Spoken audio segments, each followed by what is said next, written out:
Good evening, everyone, and thank you very much for joining us for what I think will be a very, very important discussion about what I think is the major issue facing our country and the entire world. Climate change is, in fact, an existential threat to the planet. And I'm delighted that we have with us a great, really great panel of folks to help us discuss the issue. And at the end of our discussion, we're going to open it up to some of the questions that you have asked. Our guests tonight are Alexandria Ocasio-Cortez, who is the U.S. representative from New York's 14th Congressional District. Alexandria is a grassroots activist. She was the prime author of one of the important environmental pieces of legislation in recent history, the Green New Deal. And we thank her very much for being here and for the great work that she is doing. We're also joined by an old and dear friend of mine, Bill McKibben. And as I think many of you know, Bill has been writing about climate change for a very, very long time. I think some of his early books were some of the earliest popular books on climate change. He has also been active in helping to form 350.org and has been a leading advocate for the transformation of our energy system. We're delighted also to have with us David Wallace Wells, who is, I think, one of the important authors today regarding climate change. He's the author of a really good book called The Uninhabitable Earth. He's currently an editor-at-large for New York and covers the climate crisis extensively. He also writes a weekly newsletter for the New York Times. We're delighted to have David with us. Last but not least, Sheldon Whitehouse is the US Senator from Rhode Island. And what Sheldon has been doing as chairman of the Budget Committee, I think, is really quite extraordinary. He's been using his position there to talk about the financial implications of climate change and what it will mean for our country and the world. And we're delighted that Sheldon is with us as well. Let me just start off by saying a few words, and I'll give it over to Alexandria, and we'll all say a few words, and then we'll have a discussion and open it up. Here's the simple reality that I think most of us know. Here it is, the reality that the past 8 years have been the 8 warmest years on record. And 2023 is on track to be the warmest year in recorded history. So people tell you they don't believe in climate change. Well, that's the reality. Last week, we experienced the hottest day in recorded history, 4 days in a row. We set the record last Monday, and we broke that record on Tuesday. Then we tied that record on Wednesday, and then we broke that record again on Thursday. Each of these days may have been hotter than any day in the last 125,000 years. The ocean waters off the Florida Keys are seeing their hottest temperatures on record, and we're not even in the hottest part of the year yet. These waters are over 90 degrees, which is absolutely devastating for the coral reefs, which underpin the region's entire ecosystems. Heat doesn't just drive extreme weather. Heat kills, according to a new study released on Monday. Last summer's heat waves killed more than 61,000 people in Europe, just in Europe. Last month, the heat index in Corpus Christi, Texas, reached 125 degrees Fahrenheit, close to the highest level at which human beings are able to survive. Right now, more than 50 million people across America, the American South and Southwest, are experiencing extreme levels of heat. Heat is also driving massive and unprecedented forest fires. Alexandria and I are in Washington, D.C. A couple of weeks ago, I don't know if you were outside, just took a walk, which was a big mistake, and the air was disgusting with the smoke coming from Quebec, Canada. And we have seen major cities in America experiencing the hottest days they have ever experienced.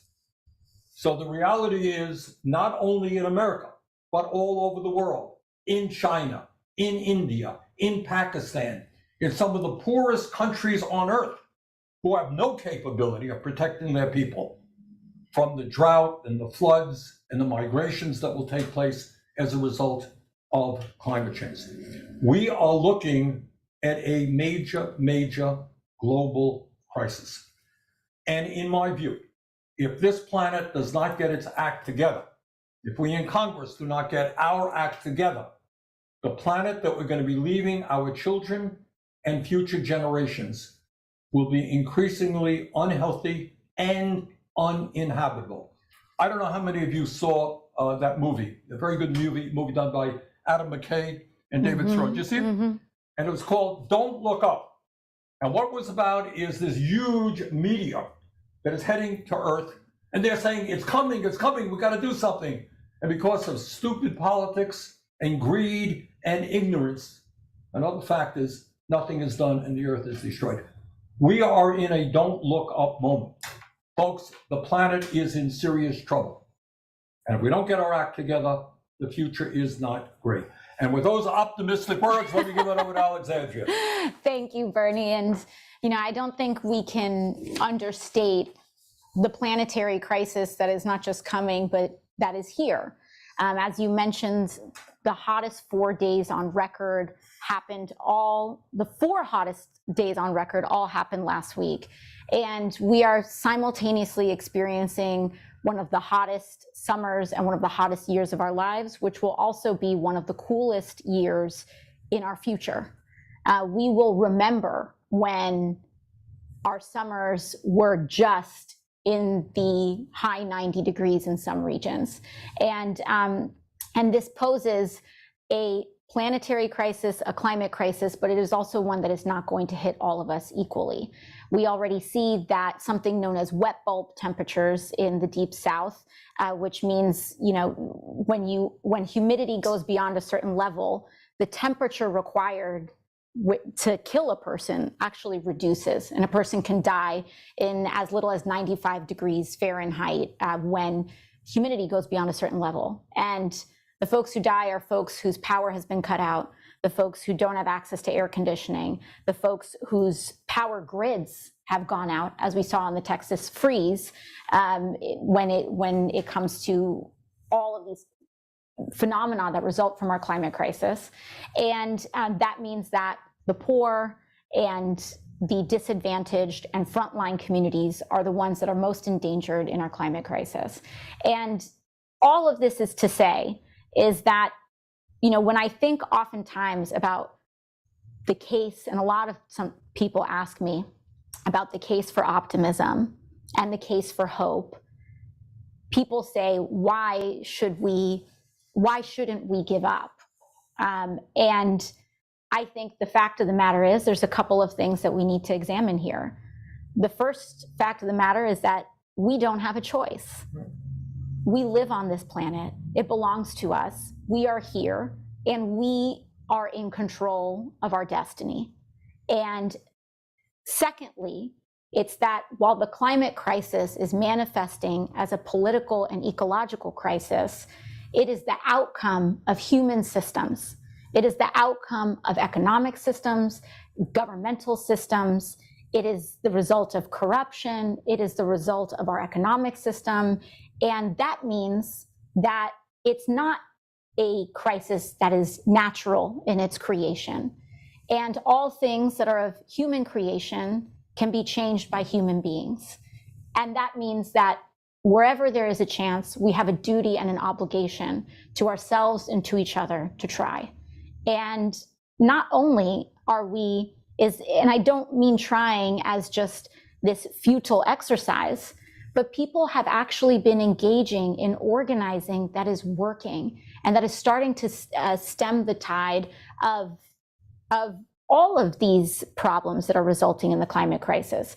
In New York, we just passed a historic Build Public Renewables Act after a long a hard-fought battle. There were many entrenched politicians on the state level. Young people started to stand up and they started to say, we're sick of this. They started challenging incumbents across the state of New York. They captured state legislative seats, and then they proceeded to pass one of the most ambitious climate pieces of legislation in the state's history.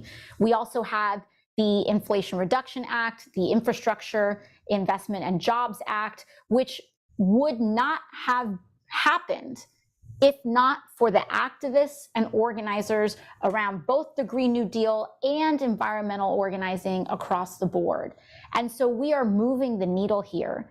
And while corruption is still there and that the powers that we are standing up against are truly no joke, and indigenous organizers and activists around the world are murdered for trying to stand up for the Amazon and standing up against, big oil, we are also seeing that these efforts are not in fact futile, and that there is movement, there is hope.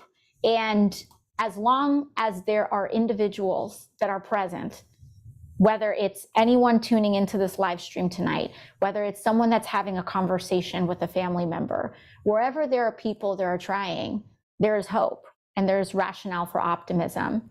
And, I'm just so grateful to be able to be in this fight with you.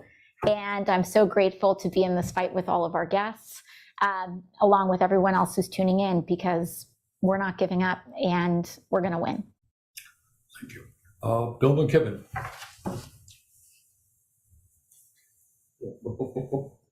Bill. Oh, you're muted, Bill.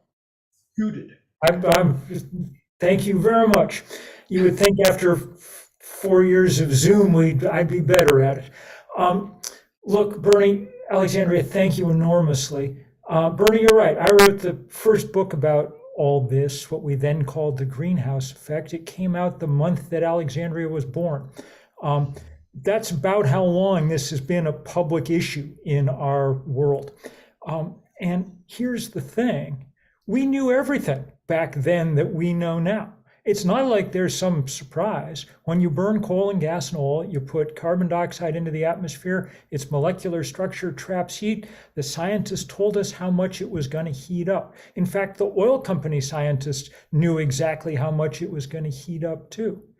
I will say, surveying the wreckage of our beloved state of Vermont, Bernie, today, that there is exactly no satisfaction in saying, I told you so. It is, in fact, just the opposite, the sense of extraordinary failure in not figuring out how to ward off the greatest challenge that humans have ever faced. We have lost a lot. The temperature is already something like 2 degrees Fahrenheit warmer, and it's gonna go higher still. Even the next 18 months are gonna be brutal because this El Nino now kicking off is gonna drive the temperature higher than any human civilization has ever dealt with, and we don't know what it's gonna be like except that it'll be violent and chaotic and full of havoc. That said, we're not yet entitled to despair because there is an extraordinary amount that we can do. We also live on a planet where, thanks to the great work of engineers over the last decade, the cheapest way to produce power is to point a sheet of glass at the sun. That is a remarkable, remarkable change. It means there is no longer a technological or financial obstacle to making truly rapid progress. But that doesn't mean that we will make that progress, because the obstacles that remain, inertia, always a force in human affairs, and vested interest, which in this case is the thing that has thwarted action for the last 35 years. The fossil fuel industry's incredible campaign of denial and delay and deception continues.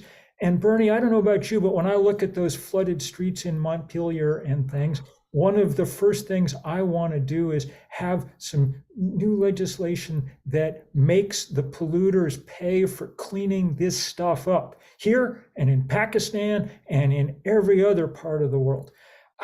And we're still implicated in all of this. I mean, even in our state, Bernie, the state pension fund still invested in the fossil fuel industry. Our friends, Third Act Vermont and things are working hard to change that, and they can use all the help that we can get. But it's time to break the power once and for all of the fossil fuel industry. Remember, the reason that they are fighting so hard is because they understand that the cheapest way to produce power is to point a sheet of glass at the sun. And for them, that's the dumbest business model of all time. And they will do whatever they can to thwart it, so we have to stand up to them. And the only way to do that is with organizing. They have the power that comes with money. We have to work in the currency of movements. Now, the thing I've been doing for the last 18 months is this very fast growing work at Third Act.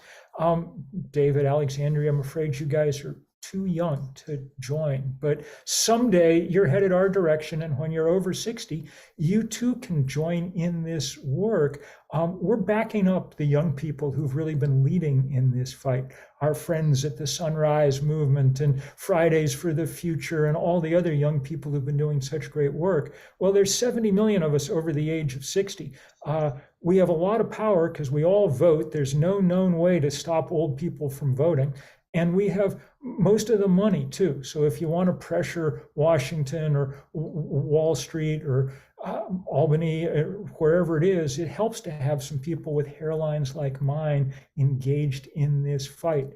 It is, and I'll just end here by saying, it is the fight of all time. It's a race. The planet's climate system is deteriorating rapidly. The scientists tell us that we need to cut emissions in half by 2030, which by my watch is 6 years and 5 months away.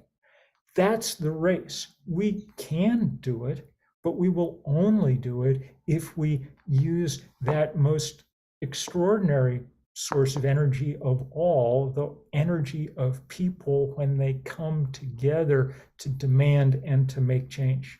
So many, many thanks for doing this tonight. Okay, well, thank you, Bill. Our next panelist is David Wallace. David, thanks for being with us. It's great to be here. Thanks so much for having me. I just wanted to start by picking up on some things that Bill was saying about this being, the fight of all time. It's also a fight that's where we find ourselves at an incredibly pivotal moment. We are right now right up against this temperature limit of 1.5 degrees, which scientists have often talked about as the highest level of safe warming. Now, we know now more and more every day that it's not so safe. It's not even safe being a little below 1.5 degrees. And one of the scariest features of recent science is how much more intense it seems the impacts are going to be and are already at lower temperatures than were previously predicted.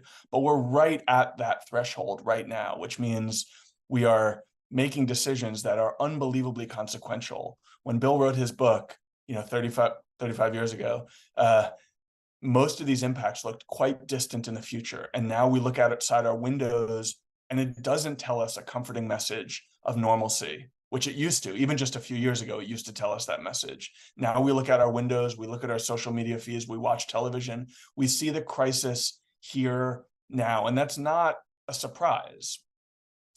At just 1.2, 1.3 degrees of warming, which is where we are now, we are already entirely outside the window of temperatures that enclose all of human history, which means everything we've ever known as a civilization is the result in part of temperature conditions, which we have already left behind. And that's why we're seeing heat indices in Miami. It's been 105, I think, for 10 straight days there. We've seen El Paso has had over 100-degree days for weeks on end. We're going to see 120 plus degrees next week in California's Central Valley, where, of course, there will be agricultural laborers trying to work in that heat. And in Texas, where some of the most intense temperatures over the last couple of weeks have been, the governor recently vetoed a bill requiring water breaks for laborers in the midst of an unbelievably intense months-plus long heat wave. So it's not just, the opposition of the fossil fuel business. It's also the cruelty of much of our politics that is preventing us from really taking the action we need. This is all at barely 1.5 degrees. And the stakes of how much above that we get are really, really high, which means the stakes of the actions we take today are unbelievably important too. At just 2 degrees, which we're probably likely to hit in a few decades if we don't meaningfully change course, we're talking about, just from the fossil fuel that would be required to produce that extra warming, we're talking about killing globally 150 million additional people from the air pollution that produces. Just think about that. Maintaining the status quo and sticking with the fossil fuel systems that we have is killing about 10 million people a year just through air pollution, putting entirely aside the effects of climate change. And that is the system that we think of as free, that we embrace as the status quo and are afraid of changing too rapidly. That's the system that we're stuck with right now. At 2 degrees, we'd see floods that used to hit once a century, hitting many parts of the world every single year. So these are floods and storm events that used to be recorded in mythology. They were so significant, and they would become annual, if not multiple annual events in many parts of the world. And across South Asia and the Middle East, where some of the world's most densely populated cities are today located, it'll be so hot that during summer, it'll be a struggle to work outside, and for some people even to move around outside, as we've seen over the last couple of years. This is an unbelievable threshold period that we're facing. We are finally taking action thanks to the activists that we've all been talking about and celebrating and applauding, thanks to the action of legislators in places like the US and indeed in certain ways more so around the world. As Bill mentioned, the price of electricity is now such that it is an inarguable proposition that any place will be better off the faster they move rather than the slower than they move. So decarbonization is not a burden, it is an opportunity, and it is a public health opportunity as much as it is an economic opportunity. And yet, we still watch emissions rise every year. And yet, despite the incredible renewable build-out that we've seen over the last few years, the share of global energy produced by renewables still hasn't grown meaningfully in decades. And yet we are still looking out our windows, seeing orange skies, seeing unprecedented floods, and normalizing those events at a rapid clip. We cannot continue behaving that way. We cannot continue producing all this extra carbon. We cannot continue heating the planet further. But finally, we have the tools and political will to make changes that a decade or 2 decades or 3.5 decades ago, when The End of Nature came out, we didn't quite have yet. So the time for action is now. The planet is crying out for us, particularly people in other parts of the world who are suffering most are crying out for our aid and our attention and our help. We need to move quickly, and I'm thrilled to be talking about it with all of you tonight. David, thanks very much. Next panelist is Sheldon Whitehouse, who's chairman of the Senate Budget Committee. Sheldon? Thanks, Bernie. I think I'll expand a little bit on Alexandria's point about corruption, because the fight for climate safety that we're involved in is also a fight for our democracy. We are where we are. We face the perils that we face because of a massive effort of covert political influence brought on by the fossil fuel industry. And it has some key waypoints. If we start in 2006, when you and I, Bernie, came to the Senate, in that election, grand total outside secret spending in politics, $5 million. Not a great thing, but very manageable. Then comes, and in the Senate, we had multiple bipartisan climate bills kicking around. John McCain, a Republican, ran for president on a good climate platform. Then comes 2010, January 2010, Citizens United. Suddenly it's not 5 million anymore. Suddenly it's unlimited, and it's secret. And bipartisanship died the day Citizens United was decided. From then until now, no Senate Republican has gotten on a serious climate bill. And in this last 2020 election, where we have the complete numbers, $1 billion in secret outside money came into that election, 200 times as much as just in 2006. Unlimited money, anonymous money, a highly motivated industry. And what they created was a massive covert political influence operation that not only allowed them to exert immense power, but also to hide their hand behind phony front groups, and in some cases, not even have to spend the money. because the ability to make threats and promises, Mhm. once you Mhm. had the power to spend the money, was enough. And of course, those threats and promises are always going to be very secret. So I think that one of the areas in which we have to make sure we do our work is to expose who did this, dig out the dark money, end it, but also investigate it. And I would love to see the Department of Justice bring exactly the kind of litigation that it won against the tobacco industry for lying about the dangers associated with its product, brought under Clinton, continued under Bush, won in court, upheld on appeal, and the judgment was, tobacco industry, thou shalt lie no more. And when they had to stop lying, everything changed about tobacco. And if the Biden DOJ would give an honest look at that kind of litigation against the lies of the fossil fuel industry, that could be a real turnaround. There are lots of other litigation going on out there, but the DOJ is a big one, and I hope that they make the decision to at least give such a lawsuit an honest look. Mhm. Sheldon, thanks very much. What I want to do now, I'm going to get back to Sheldon's point in a minute, because it raises the obvious question that people are asking. What are we going to do? It's good to talk about the problem. What are we going to do about it? And I think Sheldon came up with one interesting point. Before we go further, I was in Vermont today, as Bill mentioned. Our state has just suffered its worst natural disaster since 1927.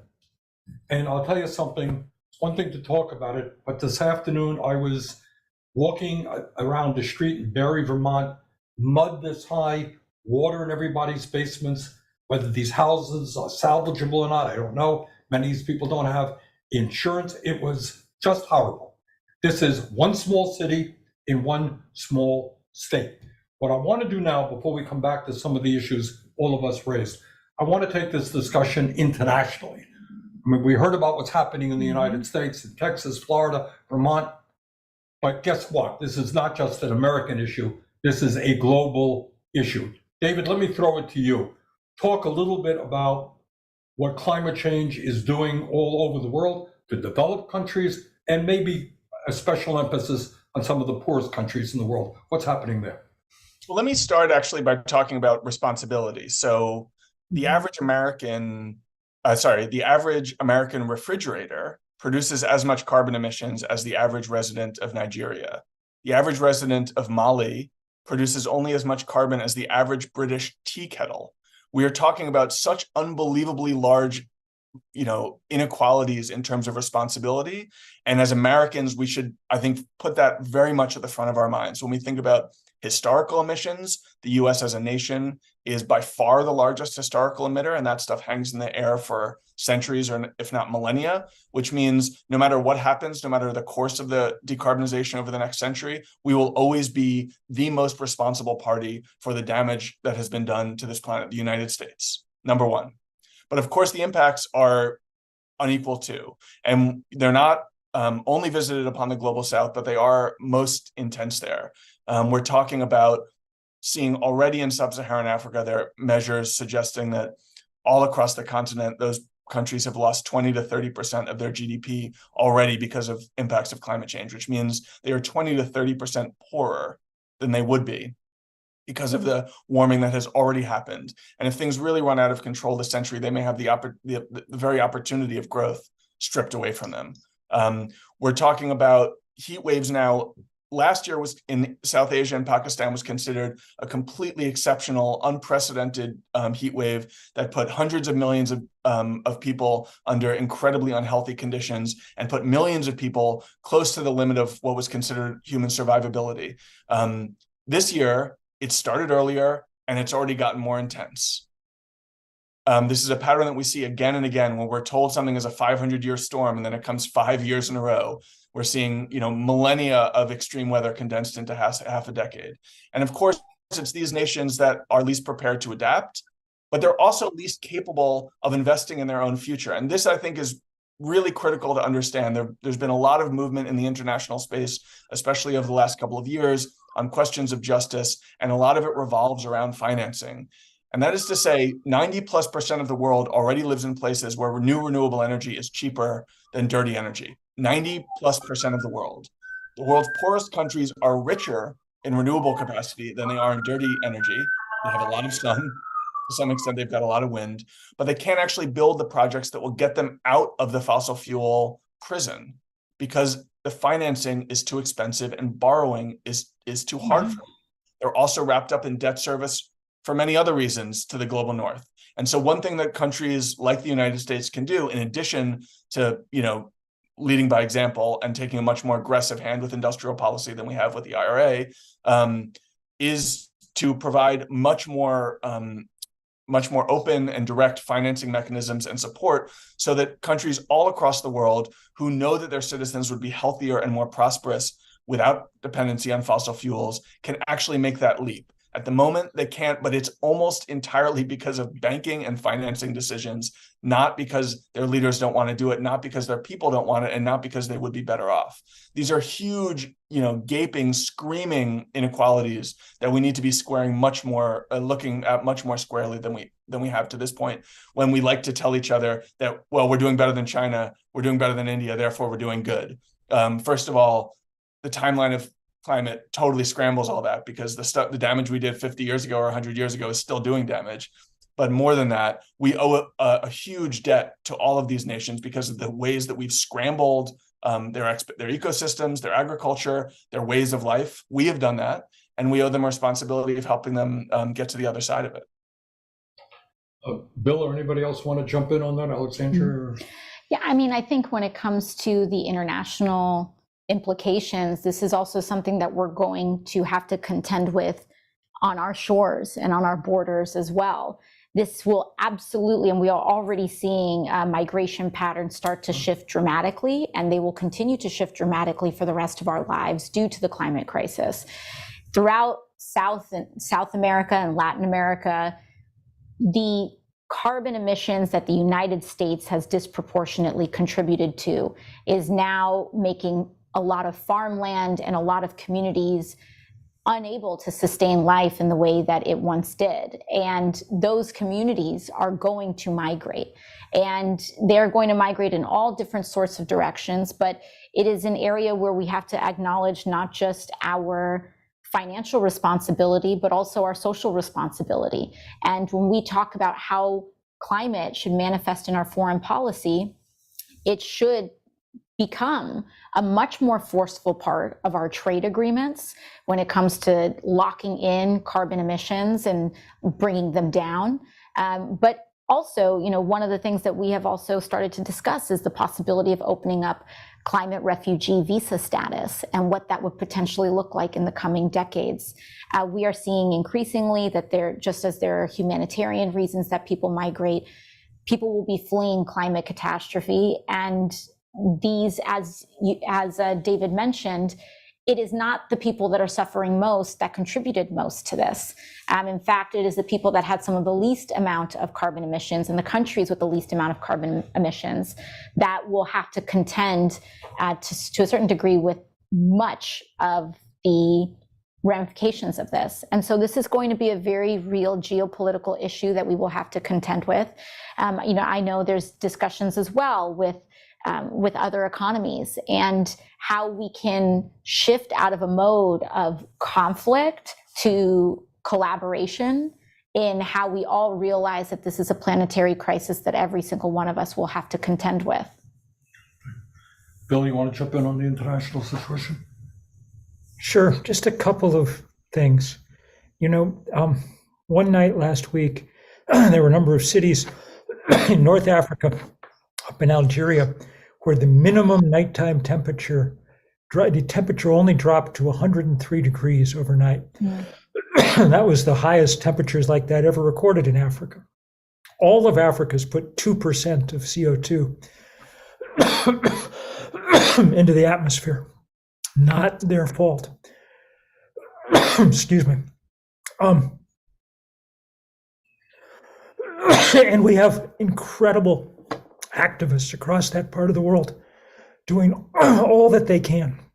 One of our great leaders Huang Hong is in prison tonight in Vietnam because she's been standing up to the coal industry. Senator Merkley just wrote a letter trying to get her out, but we need everybody sort of standing up for the people who are trying to do this work around the world. We can make this transition happen, but David's right. There's a huge surplus of money in things like pension funds in the global north, and we have to have ways to make it possible for that to be invested in this transition across the global south. That's why reform of things like the IMF and the World Bank have been so important, and we've got to keep pushing on that, and the power lies in Washington to make that happen. So I want to say a word on China. One of the concerns that I worry about a lot is there is a growing effort among Republicans and some Democrats to move us into a Cold War with China, which I think would be a disaster for a number of reasons, not the least of which we need cooperation with China if we're going to address the crisis of climate. They are the largest emitters in the world of carbon. We're the second largest.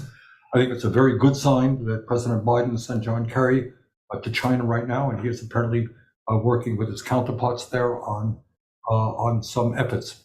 Who wants to say a word about China's role in this whole thing and our relationship to China? Well, I'll pick it up if no one else has. I think for starters, China is responsible for producing the lion's share of all of what we think of as green technology around the world. So at the moment, we are really dependent on their productive capacity. All of the transition that we've observed over the last 5 years and are likely to observe over the next 5 is coming out of Chinese production.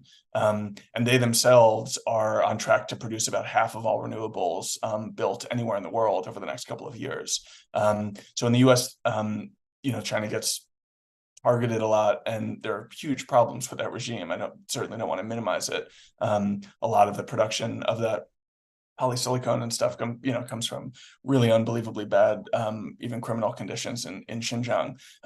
But at the moment, they, despite building coal plants and continuing to do damage in that way, are among the more aggressive actors in the climate stage. And I think as you're suggesting, anything we can do to partner and work with them as opposed to antagonize them is probably going to be a more productive future. In part because, as I said, just for the next few years, the world is not really capable of embarking on a rapid decarbonization program in the next few years without the industrial capacity of China. So much of what has made that energy so cheap comes out of there. And while we might be able to build up that capacity over the course of a decade, right now, it doesn't seem to me to be the time to decouple. All right, let me go to another issue, picking up on what Sheldon said a few minutes ago. Last year, ExxonMobil made $55 billion in profit. It's a 141% increase from the previous year. Chevron made over $35 billion in profits. Shell made $40 billion in profits. BP made a record-breaking $28 billion in profits. In other words, the fossil fuel industry, in this case, the oil companies, are doing phenomenally well. Business is great. All right, Sheldon, take it away. What are we going to do? They're making all kinds of money. They spend all kinds of money buying and selling politicians. What's your suggestion? The first thing we need to do is make them pay for the harms of their pollution. Mm-hmm. You add up all that money, you could really do a lot of good in the rest of the world, the areas that David and Bill were talking about, but they hoard the money to themselves. And worse, they send in lobbyists to send the Republicans to block us from doing the government's $11 billion to help the rest of the world. It's not enough that they won't help clean up the mess they made. They actually obstruct our government when we tried to step in for them. Whole separate question whether we should step in for them when they're the ones who are at fault here.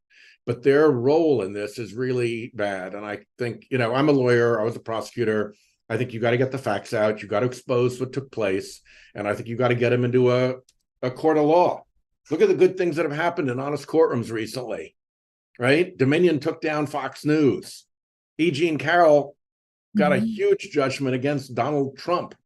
The Sandy Hook parents have InfoWars on the run and are probably going to get all their money before it's over.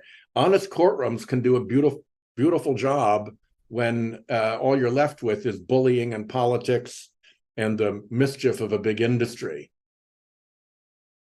All right, Bill, you and I chatted about the oil companies. What do you think?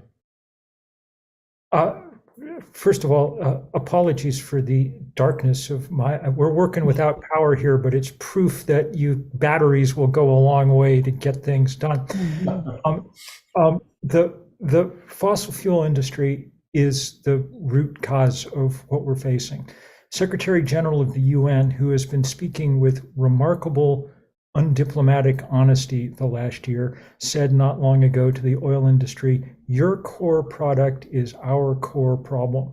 And he said it is economic and moral madness to continue investing in new fossil fuel infrastructure. But that's what all these guys are doing.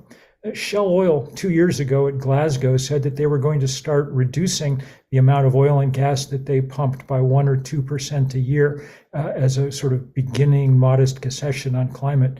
They took that back earlier this year because they made so much money after Vladimir Putin invaded Ukraine that they want to keep making more. And in fact, their CEO was hinting the other day that they might decide to move their headquarters to America because it was so friendly to the fossil fuel industry. Time to make it less friendly to the fossil fuel industry in every possible way. Sheldon's right, and there are communities across this country suing the fossil fuel industry. Multnomah County, where Portland, Oregon's located, just last week filed a $52 billion lawsuit in connection with the heat dome that settled over that part of the world in 2021. I sure hope that somebody in the Attorney General's office in Vermont is hard at work figuring out how we can sue today, because it's not our fault that the Montpelier is underwater. It's the fault of the companies that 35 and 40 years ago knew exactly what was going to happen. Exxon scientists calculated with almost perfect accuracy what the temperature was going to be in 2020. And their executives believed them. Exxon started building its drilling rigs higher to compensate for the rise in sea level they knew was in the offing. The only thing they didn't do was tell us. Instead, they ran this scam that cost us the one thing that's most precious in this fight, which is time. That's why we have 6 years, not 36 years, to deal with this problem. And the fact that they're continuing to make money by the bucket load is obscene in every way. There is enormous public support for making polluters pay. Every time people poll about, everybody understands that basic equation. So it's time to push hard there. It won't be enough money to undo the damage. There's not enough money on earth to undo the damage, but it will be a big help, and B, it will slow down the ongoing expansion of this industry, which is a rogue industry if there ever was one.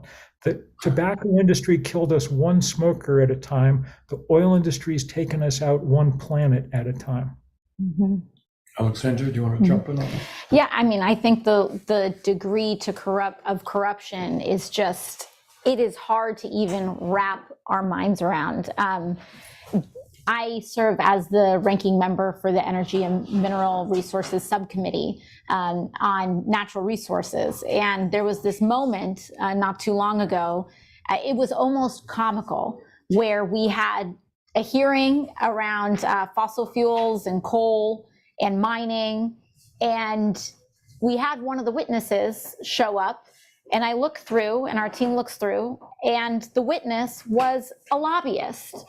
And we were just flabbergasted, because normally Republicans have historically at least had the decency to try to launder this through a think tank, but they actually called a state fossil fuel lobbyist to testify as a quote unquote expert witness, because that lobbyist also happened to be a former state senator and was presenting himself as such without disclosing in a forthright manner who he was actually working for. So the extent to which this is issue of political corruption is very deep and very wide. But I think to what Senator Whitehouse was speaking to, in the potential that this fight has in the courts is massive.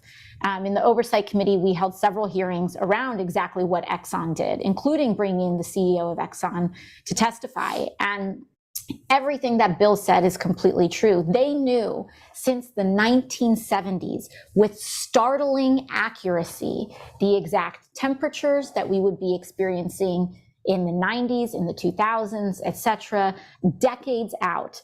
They knew exactly what was going on. They knew their role. They knew their responsibility. And in fact, they contemplated, and their plan A was to be part of a transition.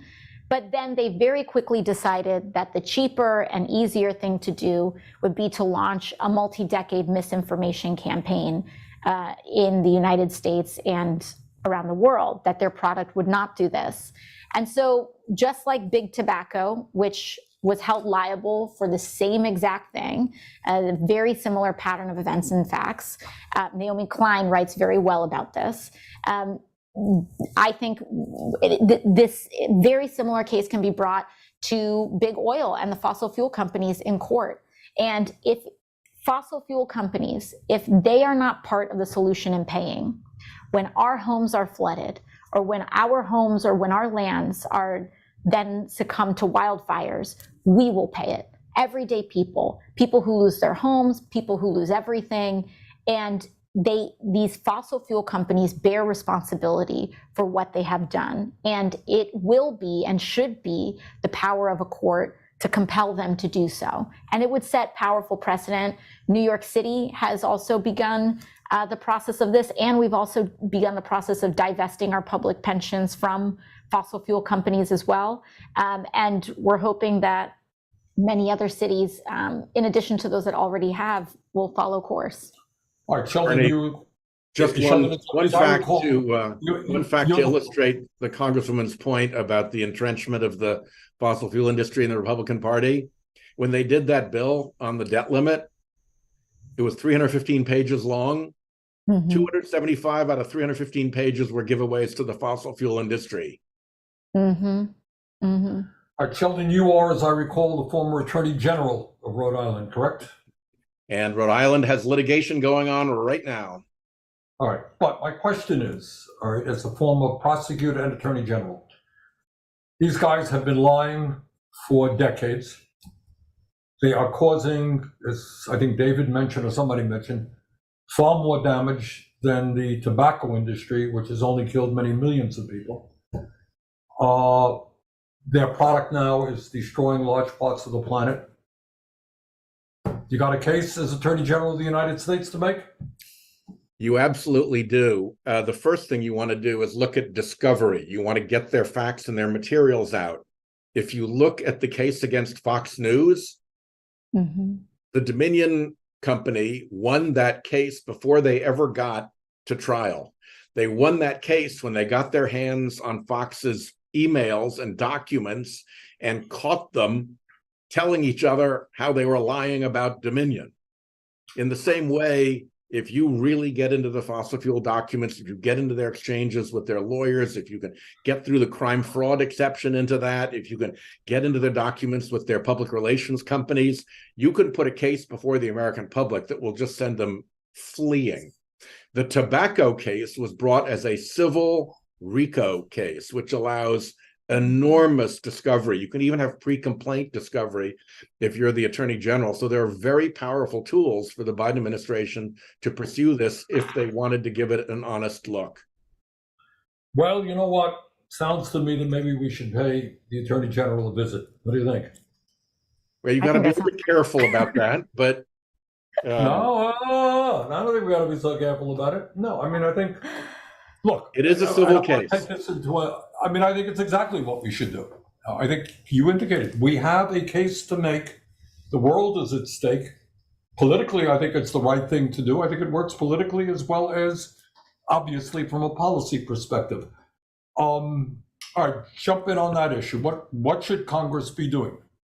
Alexandra, you want to say a word on that, or Yeah. David, jump in? Or I mean, while the Inflation Reduction Act was, historic in its investments, it was also far too little. Both things can be true at the same time. And if we view this situation as a one and done situation, we will not come anywhere close to what we need to do. We are talking about historic, federally driven industrial policy that creates millions of jobs in this country that are dignified, higher paid, and better off than jobs in the fossil fuel industry. That's going to be a major part of this transition. We have to pursue broad protections for frontline communities that have both been poisoned, but also have been destroyed from the climate crisis. And we also have the good part is that whereas years ago, we didn't really have the scientific solutions in front of us as to how to fully tackle this issue, we now have insight and technology that we did not have at the beginning of this fight that can now be implemented at a scale that is necessary. And what it is going to take is broad, large, historic investment. And it needs to be fast, it must be deployed quickly, and it also must include civic mobilization, which was part of that work in us working on the Civilian Climate Corps, where we can put millions of young people to work as well, in really transforming this crisis into what could be one of the biggest economic, social, and political mobilizations that can actually create opportunities for everyday working class people. All right, Bill, can you pick up on what Alexandria said? I mean, you were mentioning before, I think David as well, that in almost all parts of the world, solar is now cheaper than dirty fuel, correct? Absolutely. All right, give us some example of what, not only solar, wind, other battery technology, what exists. Tell us what a sane world would look like in 10 years if we moved aggressively right now. Well, I mean, in 10 years, we'd be running the planet on far more energy from heaven than from hell. The good Lord hung a large ball of burning gas in the sky, and we know how to make full use of it. We catch its rays on photovoltaic panels. We take advantage of the fact that it differentially heats the earth, producing the wind that turns those turbines. And now we have the batteries to store that power when the sun goes down or the wind drops. There's not some miracle technology that we're waiting for. This is the miracle technology. And we can go ahead and use it. But the reason we're not is more than anything else, that political power we've been talking about. And it lies in everybody, but to some degree, it's really important to do things like tell the administration, do not approve this line of LNG export terminals along the Gulf Coast, because all that does is lock us into another few decades of using fracked gas here and around the world. We don't need it. The only people who need it are the investors in the fossil fuel industry who want to access those trillions of dollars in reserves. But for the rest of us, it's far, far better deal in every way, including the fact that sun and wind are available everywhere. Coal and gas and oil are in scarce deposits, which means that the people who control those end up with too much power. In our country, that's the Koch brothers were our biggest oil and gas barons. They purchased one of our political parties and they degrade and deform our democracy. In Europe, the biggest oil and gas baron is Vladimir Putin. He's used his winnings to launch a land war in Europe in the 21st century. That's crazy. We can cut these guys off. And in the process, if we stop burning stuff, 9 million people a year die on this planet from breathing the combustion byproducts of fossil fuel. That is 1 death in 5. And they're entirely unnecessary because we don't need to be burning that stuff anymore. Those are the kids, hundreds of thousands of them in this country every year, coming down with childhood asthma because of, and then you know who they are. You know who lives next to highways and next to refineries and all of that. These are the stakes here. And It's all about that fight with the fossil fuel industry. We don't need David, did you want to jump into them that? all. Just a couple of things to underline what's just recently been said. Bill mentioned 9 million people a year globally dying from the burning of fossil fuels through air pollution. That same study found in America, it was 350,000 Americans every single year. That's the equivalent, that's the same number of people who died in the first year of the pandemic, dying every single year in our country because of fossil fuel pollution. The complete cleanup of our electric grid would be entirely paid for through the public health benefits of cleaner air. We don't even have to worry about the jobs. We don't have to worry about the climate impacts, although those are huge and appreciable too. All we have to do is say, will we be better off if we do this? Just in a dollars and cents way, we will be more prosperous with a cleaner grid than we would be without it. And I think in terms of legislative priorities, the thing that seems most important and exciting to me is that we find a way to prioritize an aggressive green build out.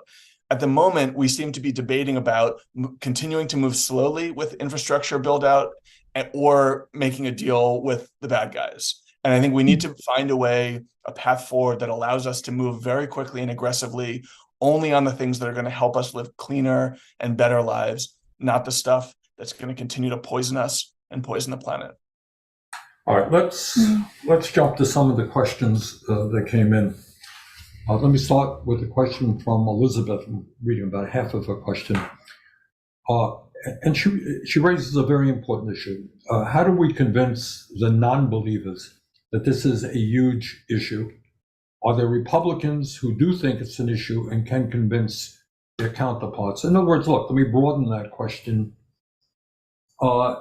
Has the reality that people are experiencing every day in hotter temperatures, in breathing filthy air from Canada, in seeing their lakes dry up, has this changed the American attitude or understanding of climate change? Are more and more people understanding that we're in a crisis right now?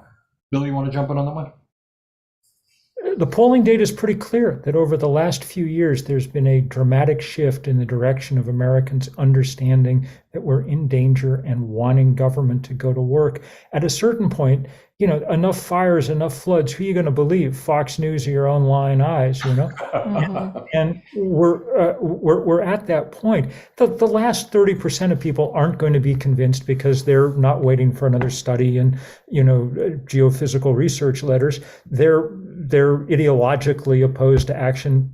Don't worry about it. The 70% of people who understand we have a problem are enough if we can get them more and more activated.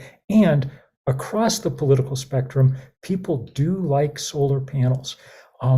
I think they poll extraordinarily high among Republicans, Democrats, and independents for different reasons, I think. I think conservatives think, well, I've got a solar panel on my roof. My house is now my impregnable castle. I think liberals are like, the groovy power of the sun is, networking us all in this, whatever. Mm-hmm. We can work with differences like that. Those are ways forward and through, I think. Well, I agree with you. That's why I put $7 billion into the Inflation Reduction Act to make it easier for working class people to get the money they need to put solar on their rooftops. Okay, brag, Bernie. A little bit. All right, politics. Sheldon, what's your sense? Rumor has it you're a politician. You try to get votes. Do you sense that there's more growing consciousness about the crisis? Ben? Yeah, I think, our Republican friends don't much listen to the public, certainly not to any public that hasn't been indoctrinated by Fox News, but they listen a lot to business leaders and to the big corporations. And we're experiencing, I think, a bit of a transition. If you look at our witnesses that we brought into the budget committee to share warnings about what climate change was going to do to us, the lead witness on the warnings about a coastal property values crash was the chief economist of Freddie Mac, the big mortgage company. We had bipartisan witnesses on the risk of property value crashes in wildfire areas because that risk is unmanageable. The risk to insurance markets was testified about by a leading consultant from Milliman, the big consulting firm for the insurance industry, and the president of Aon, one of the world's biggest insurance companies. And the problem of the carbon bubble exploding and the risk of all of that was testified to by Bob Litterman, the former head risk manager of Goldman Sachs. So little by little, that's going to start to have an impact on our Republican friends because they go to them for money, they go to them for direction. And to date, corporate America has been a disaster, as you know, and as the Congresswoman knows as well. They've been a disaster in Congress. They don't show up to help. If anything, they don't, at best, they don't show up at all. And at worst, they show up in the pocket of the US Chamber of Commerce to oppose climate legislation. So that shift, I think, will move Republicans a lot. And it may get some of the corporate sector to knock off their own bad climate political behavior. David, you sensing any change in consciousness regarding climate? I do, and I think that the money that's coming out of the IRA is playing a big role there. It's going in really disproportionate ways to red states and red districts, and you're already seeing it have a political effect. There was recently a fight in the Texas state legislature where some conservatives were trying to basically kick renewables out or kneecap renewables. And, it's a complicated fight, back and forth. But in the end, they were defeated by other conservatives who knew that doing so would raise the cost of energy in the state. And so you have in the caricature of the American fossil fuel, Texas is the heart of that. You have, first of all, conservatives trying to fight what would otherwise be market trajectories that favor renewables, and then losing in part because of the opposition of their fellow conservatives. Now, that's not happening enough. Those fights are going on in far too many states, and the fights against ESG and all those lawsuits are, there's still an enormous amount of opposition there. But 5 years ago, that fight in Texas would not have been won by the renewable side. It would have been won by the fossil fuel side. And I think that we are slowly but surely seeing the tides turn there. Mm-hmm. Okay.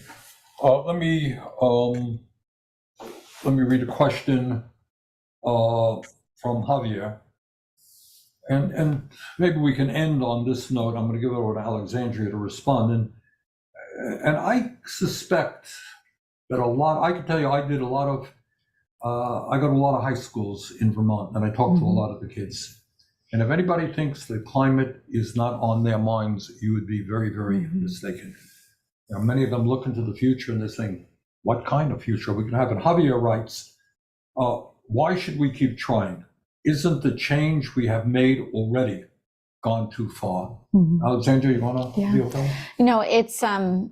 It's a question that I get a lot too. And when I do a lot of organizing, especially with young people, just the terror that a lot of people feel about their future and the uncertainty, the younger you are, the more you will see in this lifetime in terms of the violence that will, that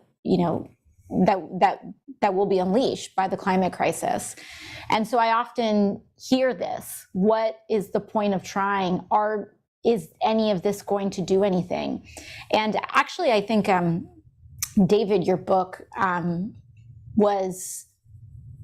spoke to this really beautifully, because you spoke about how in the process of writing your book, you were expecting a child and how you had to wrestle with what you're an expert in and what you're writing a book about, and also the monumental decision to raise a person in this world. And I know so many young people, my friends, feel this dramatic moral weight to this decision.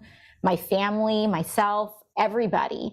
I really feel like, especially millennials and younger, not only do we just think about the financial and all of the other logistical things about choosing to have a child, but also seeing this future that we would be raising a generation in. And to that piece, in your book, David, you talked about there's a spectrum of possibility. The climate crisis is not a switch that turns on and certainly will not turn off. But we are talking about how bad the future can get, but also how contained this crisis can be. And the difference in that spectrum is our choices, what we choose to do, who we choose to vote for, how we choose to organize, how we choose to act and be radical as well in forcing and jostling our systems. It's not just about, are we too late? We're never beyond hope. We are never beyond despair. It is about what in the spectrum of possibility would we land on? But beyond that, I think also in terms of a personal purpose, I think a life of having given up is not a life at all. We have an obligation to fight. And it is personal, it is systemic, it is global, but living our lives just acquiescing to the powers that be when they are so few. They are so few. We are talking about a handful of people in this country that are responsible for this, and their power can seem insurmountable. Ursula Le Guin has a quote about that and about capitalism, but it's like, sometimes it can seem insurmountable, but so did the divine right of kings. And any human problem can be solved with human solutions.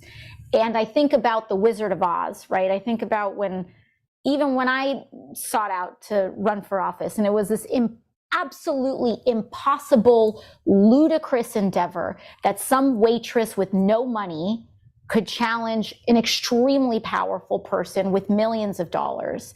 And on paper, it would never work.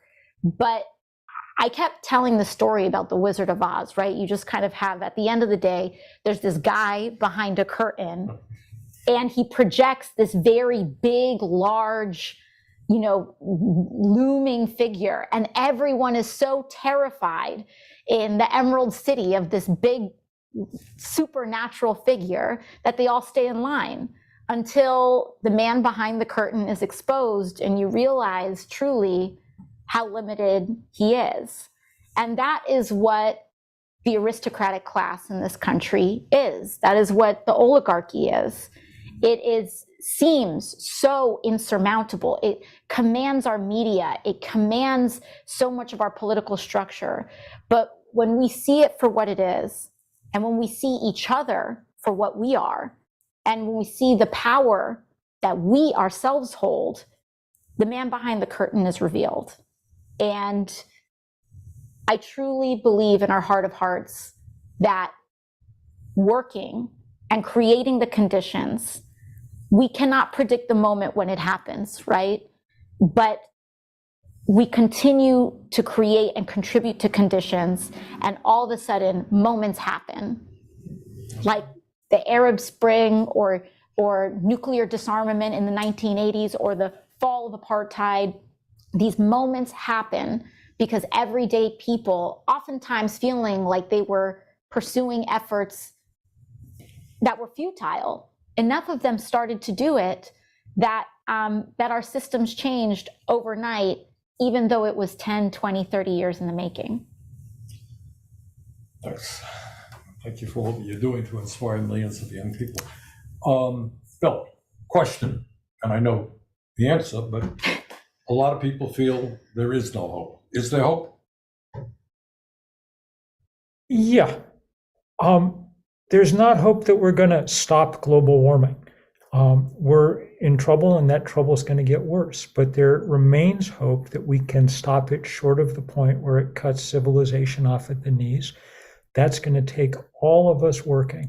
And to go to what Alexandria was saying, I get those emails every day from kids saying, young people saying, is it all right for me to have a child or not? Nobody should have to be asking that kind of question. The most important thing, I think, for young people is for all of us to make sure that they do not feel abandoned in this work, that it's not, we're not just leaving it up to them, it's up to the next generation to solve this. I mean, that's ridiculous. We got ourselves into this mess. It's time for us to do the work to get us out of this mess. It's doable work. It's not, but it has to happen fast. This is a timed test. You know, Dr. King used to end his speeches by saying, and I think he was quoting from the Massachusetts abolitionist Theodore Parker, say, the arc of the moral universe is long, but it bends toward justice, i.e., this may take a while, but we're going to win. Well, the arc of the physical universe is short and it bends toward heat. And if we do not win this soon, then we won't. That's why the urgency is so important. This is the race. And it is, you know, the last time we faced anything like this existential crisis, it was the rise of fascism in Europe in the last century, when our parents and grandparents had to cross the Atlantic and kill or be killed in order to deal with it. We don't have to kill anybody and we don't have to die in order to do this, but we have to bring the same kind of intensity and focus and willingness to really push, because we have the most important task any humans have ever had in front of us, and we've only got a little while to do it. That's both a burden and an honor and a privilege to get to be a part of that. So thank you guys enormously for all the leadership here. It really, really counts. David, what do you tell young people about the future, and is there hope? Well, I think about this as someone who got alarmed about climate change 5 or 6 years ago, started working on it seriously only then, at a time when one could look back at decades of environmental activism like Bill has done, and wonder where it had gotten us, and wonder how hard it was going to be, and despair about how hard it would be to really make progress from that point forward. But 5 years ago, Congresswoman, you hadn't been elected to Congress. We weren't talking about a Green New Deal. We had never heard of Greta Thunberg. We had not heard of Fridays for Future. We had not heard of Sunrise. And really, it is the youth activists of the world who I find most inspiring on this point, because as someone like me looking at the power structure and despairing 5 years ago, I can now look around the world and see hundreds of people who are much farther from power than I was, who are much more disenfranchised, much more marginalized. You know, many of them are not of voting age, even in countries when they're where they're living in democracies. They're often ethnic minorities. They're, you know, LGBTQ youth. They are about as far from the halls of global political power as you could possibly imagine. And over the course of a few years, simply by refusing to be silenced, they made their voices heard and have changed the entire course of climate geopolitics all around the world. And you now have, it may be empty rhetoric, but every powerful person everywhere in the world is talking about climate change now. Every national government is worrying about their climate future. They may not be doing it enough. They may not be doing it fast enough. They're not doing that, making those investments large enough. That is all true. But we are in an entirely different, we're playing an entirely different game now than we were just 5 years ago. And it's because people at every level of society, but especially the ones who are farthest from the levers of power, have refused to accept their fate in that position, insisted on being heard, and insisted on a kind of a moral authority to speak to the world's conscience, which they have done. And the world is finally starting to listen. Because of that, we are, and because of some other innovations too, we're not heading for a future of 4 or 5 degrees Celsius, probably. We're probably heading for a future of 2.5 or 3, where we are now. And if we can do a lot better than that still. But if we've managed in those 5 years, in part because of that energy and that activism, to cut in half our expected warming in 5 years, just think about what we would accomplish in the next 5 years or the next 50 years, because we're probably going to have to be working on it for that long too. But the fight is not hopeless. I think the last few years, the years that I've observed most closely, most up close, tell me that a lot can be done. We're just starting from a very dark place and working our way out of that hole. Sheldon, what do you say to the young people? The battle for climate safety is a battle for democracy. It's a battle for the soul of America against a corrupt oligarchy that's trying to entrench itself. It's a fight worth having. It's a fight worth having, win or lose.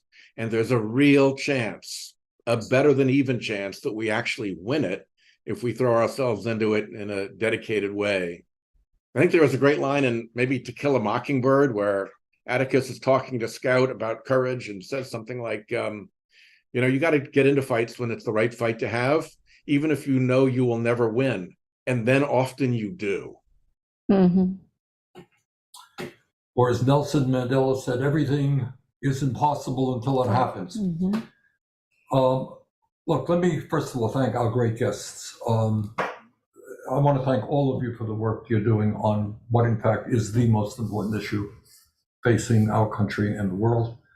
To the viewers out there, thanks very much for joining us. And as I think you have heard everybody say, you don't have the right to give up.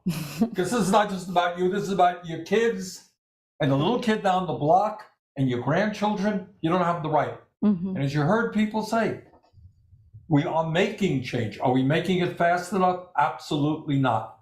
But sometimes when people's consciousness reaches a certain level, things happen, and they happen very, very quickly. I think when Sheldon and I came into the United States Senate, there was one woman in the Senate. I think Barbara Bukowski was the only woman, right? All right. And that world has changed because of the grassroots activism of people all over this country. Alexandria is right. You got a small number of people. They are incredibly wealthy. They are incredibly powerful. We outnumber them 1,000 to 1. And our job is to bring our people together. People who want a decent planet for their kids and future generations. And when we do that, not only can we save the planet, we can do extraordinary things with all of this new technology that is being developed. So the note from here is, don't give up. We can turn this thing around. Let's save the planet. Thank you all very much for joining us.